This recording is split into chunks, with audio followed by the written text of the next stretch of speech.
story. Check! Oh, all I need now is my camera. Gosh, where did I put my camera? Oh, gosh, we're going to our favorite place in the summertime. That's right, we're going to visit the Everglades, also known as the River of Grass. Come on! All right, let us go. This happens to be one of my favorite places in the world too, Mickey and Minnie, the Everglades. The storyteller pulled the children under arching trees into a sunny water glade. There's a storyteller. Hey, he's a storyteller like me. And this is the pole, and the kids are in this canoe. He sat down and leaned towards them. I'm going to tell you a story, he said. It is not a story about a person or a mythical creature. It is not even a story about an animal. The children looked at each other and waited. It is a story about a river. He swung his arms in a wide circle. This river, the Miraculous Everglades of Florida. My story will be different from any you have heard because this river is not like no other river on earth. There is only one Everglades. The children leaned forward and he began. It's true, it's a river, but it's not like any other river in the world. Look at that. That's exactly what the Everglades look like. You can take a water boat ride, like an airboat ride, or you can ride in a canoe like this. There's a couple of ways to explore it. First, there was sunshine on a blue-green sea. It was the age of the seashells. The seashells formed a rock called limestone on the sea bottom. Over the eons, the seas lowered and the rock became land. The long Florida peninsula took shape in warm, sunny waters. Purple clouds, flashing with lightning, roiled and boomed above the land. Rain gushed from the storm clouds in summer. Sun bathed the land in the winter. Moss grew, then ferns, then grass and trees. The rain eroded holes in the soft limestone and filled them with water. Florida glistened with green land and blue-green lakes. That's exactly how the Everglades developed. One was Lake Okeechobee, round, deep, and as clear as window glass. Lake Okeechobee filled to its brim and spilled over. That spill became a river that seeped 100 miles down the peninsula from Lake Okeechobee to the Florida Bay. It was 50 miles wide and only 6 inches deep in most places. Can you imagine? So wide, but only 6 inches deep. That's what? Up to your ankles, maybe? This river did not chortle and splash. It didn't crash over falls and race. It was a slow river that gleamed like quicksilver. We know it today as the Everglades. Into the shallow, warm river came tiny one-celled animals and plants. They lived and died and made gray-green soil on the bottom of the river. Sawgrass, what you're seeing here right here, took root in the soil. So sometimes you're looking at the river, but you actually think you're looking at a field of grass. But that's actually sawgrass in the river. If you were to step in, whoa, you might find something you don't want to find. The grass prospered. When the winds blew, the sawgrass clattered like 1,000,000,000,000 swords. Each sword was edged with cutting spines. Of the larger animals, only the leathery alligator could walk unharmed among the terrible spears of the sawgrass. Around the stems of the grass scurried the young of insects, tiny crabs, snails. Little fish found these to be excellent eating. Turtles and alligators found the fish to be excellent eating. Every wild thing ate well. It's like a big old swamp buffet over there. And there was still enormous abundance. To the abundance, of course, came the the birds. Clouds of lacy white egrets made their home in the Everglades. Every day, a blizzard of wood storks dropped into the grass and dined on the snails, crabs, bugs, and fish.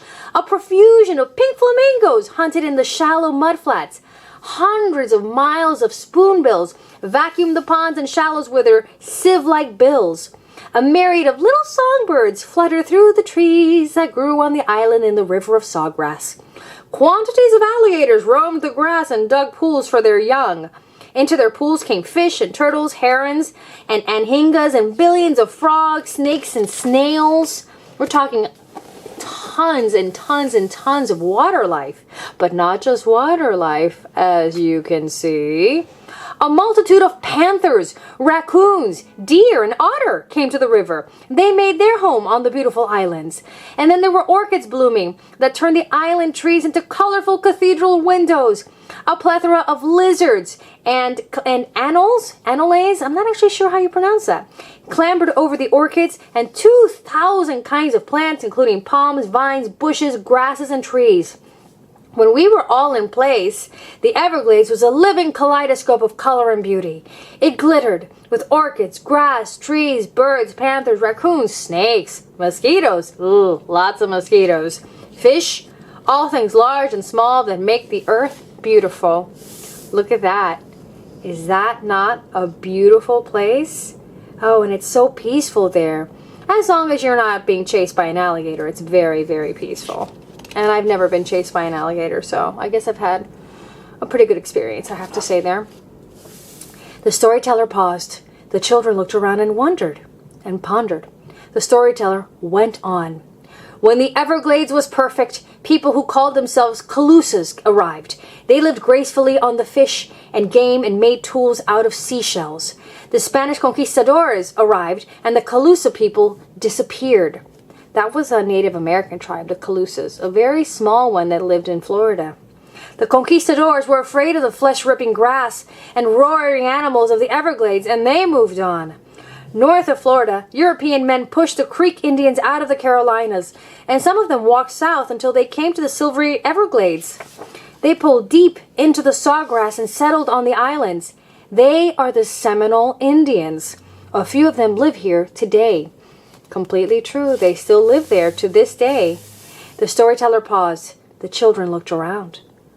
Where are the clouds of egrets? A child asked. The hunters shot them by the tens of thousands and sold the feathers to decorate women's hats. Only a few survived the slaughter. Where are the quantities of alligators? Another child asked. The hunters shot them by the acres and sold their gleaming hides to make wallets and shoes. Only a few remain. Where did the cathedral windows of orchids go? A third child asked. The orchid hunters picked gardens and gardens of them and sold them to put on ladies' hats and dresses. Practically none can be found. Another child looked around. And where did the mammals and snails and one-celled plants and animals go? They vanished when the engineers dug canals in the Everglades and drained fresh water into the sea to make land. Farmers tilled the land. Business people built towns and roads upon it. Pesticides and fertilizers flowed into the river waters and poisoned the one-celled animals and plants. The snails died. The fish died. The mammals and birds died. But this is a sad story, said a fifth child. Please tell us a happy story. The storyteller picked up his pole and quietly skimmed the dugout canoe across the water and down a trail in the sawgrass. Then he sat down and told the children a new story.